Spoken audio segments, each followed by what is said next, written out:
The next one is a parish as a soup kitchen. And the parish exists to provide services to the parishioners. The people who think this think, well, the parish exists to provide services to parishioners and to the local community. And the parishioner identity, as we said before with the sheep, is seen as people who come to the church for support. Graham Tomlin in the book Provocative Church said, without actions our words are not believed, but without words our actions are not understood. And our church has, and I'm sure in this diocese you have many wonderful ministries which reach out to the poor and marginalised, but too often our ministry stops right there and we don't proclaim the gospel to the people that we minister to. We need actions and words, and there's a huge gulf between evangelisation and reaching out to the poor, and we need to bridge that gap. And we've got to discover how to do both together. The Pope says that an authentic faith, which is never comfortable or completely personal, always involves a deep desire to change the world, transmit values, and to leave this world somehow better than we found it. But he also says, I want to say with regret that the worst discrimination that the poor suffer is lack of spiritual care. And then there's a few other things in the middle. And then he says our preferential option for the poor must mainly translate into a privileged and preferential religious care. We've got to discover how to do both those things together. It's important that the person in the soup van is a passionate disciple of Jesus, and that the people who receive the soup know that, even if they're not overtly preached to. Justice and charity can't lose their link with the gospel, or they become empty and lose their energy. Parishes exist to serve the community around them, but they'll only do so effectively if they reach out because they've encountered Jesus. Archbishop Julian Porteous says that evangelisation is not an ecclesial marketing campaign. It's not about getting bottoms on seats in the church on Sunday. The church is not a philanthropic institution. It's not a social service agency. It's not a humanitarian organisation. It's not focused on professional excellence as an end in itself.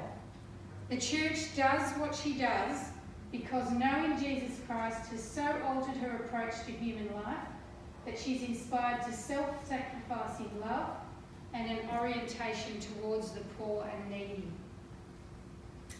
When we lose that link between the gospel and our social services, when we lose that link between helping people and helping people because of our faith, our Catholic social services become, I guess, empty of the power that can be animating them.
So they're kind of all little bits of, I guess, models of church that are a little bit tongue-in-cheek, but they're helping you to think. What I want you to think about now is, in my own life, what model of church am I coming under. Is one of those models something that I think is most important about the church? And how does that hinder? Because often when we have conflict in our parish councils when we come to plan, the reason that we've got conflict about what we're planning is because for some of us, one thing is more important, and for others of us, something else or one of those other presuppositions might be happening. And what we're doing is we're clashing about presuppositions about what we think the church should be, when maybe our first task is to form a vision that we all agree with about where we can go to.